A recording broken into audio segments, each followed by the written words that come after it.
News of the day: Obasanjo implements the decision of Land Use Act for Ruga settlement. The UN World Habitat Forum was held in Vancouver, Canada. A major outcome of the conference was a resolve that governments should, as much as possible, provide land for the citizens to build homes. General Olusegun Obasanjo and his deputy, Brigadier Shehu Yaradua, decided to implement that decision by seizing land from it and vesting it in the state. They approached the Institute of Social and Economic Research (NISA) to give them a formula for seizing private property.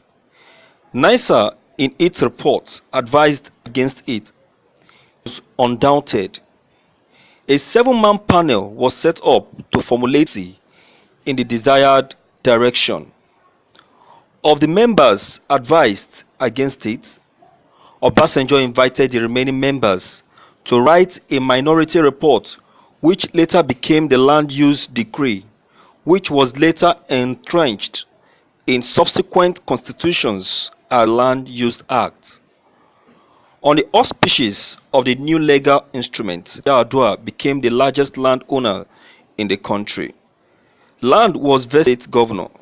The citizen owner became a mere occupant, holding a lease signed by the governor, allowing its occupancy for a tenure of years. That minority opinion writer, Augustine, later became Attorney General and subsequently a judge of the Supreme Court. It is an irony that the same Nnamani became a prince among the judicial activists who savaged the realm of private power that still exists in our land tenure system today. NISA and the majority of the land use panel canvassed very similar reasons. The Fulanis are traditionally itinerant herdsmen who rear cows all year round from the Gambia to the Cameroons. They have no land. For this reason, when Usman Danfodio led in 1804 and had established Fulani reign in seven non-Hausa states north of the Niger, it was easy to impose a land tenure system similar to what we have in the Land Use Act. Land was vested in the community in northern Nigeria. South, it was a different story. In the west, land was vested in private purchase, war, sentiments, etc. In many Yoruba families, the father is buried within a few meters of the son. Ownership devolved through the generations as private property.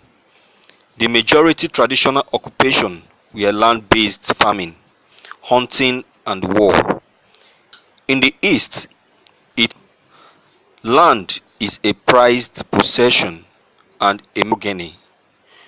In the south, it is pure gold. The Atlantic shelf is in constant competition for the lead.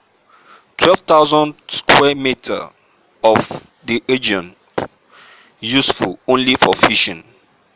The attitude to land variable, different in various parts of the country. Obasanjo imposed the Land Use Act in this most fraudulent manner.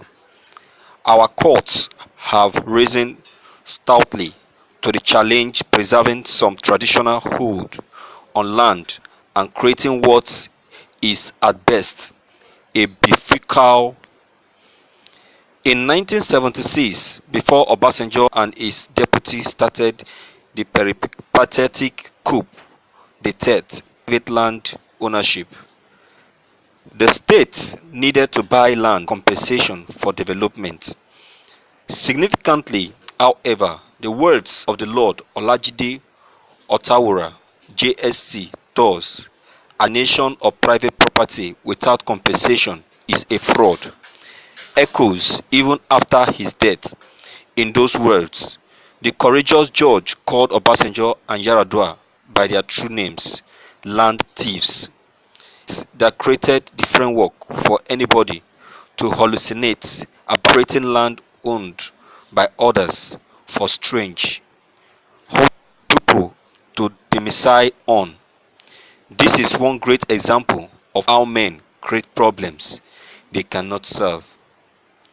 Thank you for listening to this news, viewers.